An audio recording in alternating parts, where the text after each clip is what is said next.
मैं एक हिंदू हूँ। आमतौर पर हम अपने धर्म को लेकर न असुरक्षित महसूस करते हैं और न ही अपनी आस्था किसी अन्य व्यक्ति पर थोपने का प्रयास करते हैं। हम सभी को उनके कर्म के नजरिए से देखते हैं, न कि धर्म से। लेकिन आजकल मेरे समाज और मेरी धार्मिक भावनाओं को ठेस पहुंचाना कुछ लोगों की आदत बन गई है। इंडिया की पहली प्लास्टिक सर्जरी इंडिया में हुई है, पता है किसकी? गणेश की।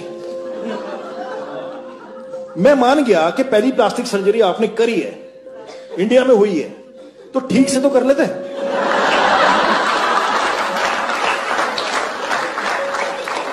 इसको देख के तो यही लगता है कि गांजा फूक के नहीं करना चाहिए सर। क्या ये इन्हें किसी तरह से ज्यादा बुद्धिजीवी बनाता है? आपको ऐसे बहुत से वीडियो मिल जाएंगे जिसमें कॉमेडी के नाम पर लगातार हिंदू धर्म और हिंदू देवी देवताओं का मजाक उड़ाया जाता है। Indian women just celebrated Karwa Chauth, or as I like to call it, Karwa. और सबसे ज्यादा अचरज की बात तो ये है कि इनकी कॉमेडी में जो आम बात है वह हिंदू है। इसमें हिंदुओं को जिंदा जला दिया। Fuck, that's bad. मरने के बाद जलाते ना। ये लोग मेरी धार्मिक भावनाओं को ठेस पहुंचाते हैं और लोगों को मेरे ही धर्म के बारे में झूठी बातें बताकर मेरे ही भगवान को नीचा दिखाते हैं और उम्मीद करते हैं कि मैं इनकी घटियापन पर हंसूं। गणपति बाप्पा मोरिया, शीला की जवानी, गणपति बाप्पा मोरिया, मुंडी है हरामी। At one point we just start banging our nipples for some reason. मेरा भगवान आया 1.5 दिन के लिए, मेरा भगवान आया 3 दिन के लिए, बाजू वाले का 5 दिन के लिए, बाहर के मंडली का 7 दिन के लिए। भुगता नहीं है क्या यार इन लोगों को? पहले मुझे लगता था कि ये लोग मोदी सरकार के खिलाफ हैं और उनका विरोध कर रहे हैं, लेकिन अब मेरे साथ साथ बहुत से लोगों को ये पता चल चुका है कि ये लोग सरकार के साथ साथ मेरे धर्म को भी नीचा दिखाने की मंशा रखते हैं।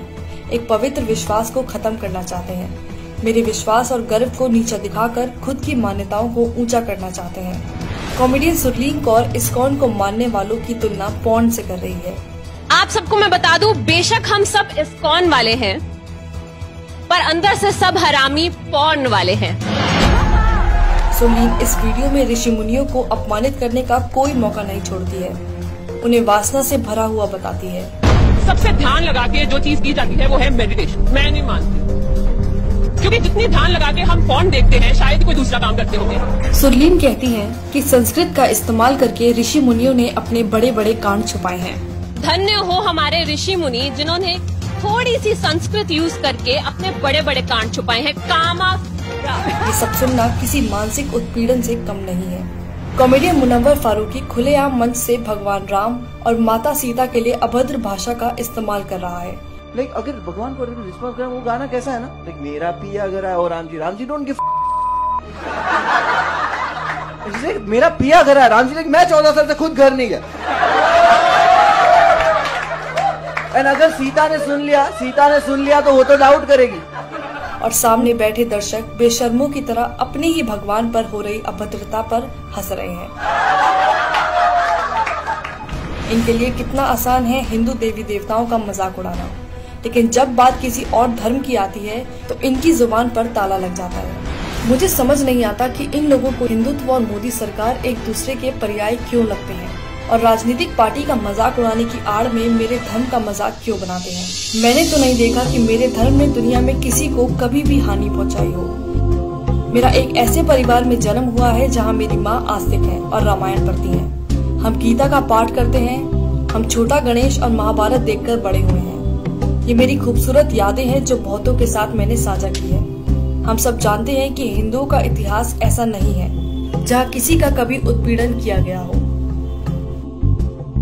लेकिन ये लोग अभिव्यक्ति की आजादी के नाम पर हर दिन मेरी आस्था को कुचलते हैं। ये लोग कलात्मक आजादी की बात करते हैं, लेकिन इनकी कलात्मक आजादी तब कहाँ चली जाती है जब बात किसी दूसरे धर्म की हो। क्या केवल हिंदू देवी देवताओं का ही मजाक उड़ाना सेकुलरिज्म है? हमारे भगवान ने इंडिया से श्रीलंका ब्रिज बना दिया उस समय बिना LNT के। क्या अभिव्यक्ति की आजादी के अधीन केवल हिंदू देवी देवता ही आते हैं? क्या इन लोगों ने सिर्फ हिंदुओं की धार्मिक भावनाओं को ठेस पहुंचाने और हिंदू देवी देवताओं का अपमान करने का बीड़ा उठाया हुआ है? मेरे ख्याल से एक कॉमेडियन का काम मजाकिया चुटकुले बनाना है जिसे लोग सच में समझ पाएं और जिससे उनका मनोरंजन हो, लेकिन मनोरंजन के नाम पर केवल एक धर्म की आस्था और मान्यताओं को गाली देना, उसको लेकर भद्दे शब्दों का इस्तेमाल करना, ये किस प्रकार की कॉमेडी है। और विडंबना की बात तो ये है कि ऐसा करने के बाद भी अंत में ये लोग हिंदुओं को ही असहिष्णु घोषित कर देते हैं।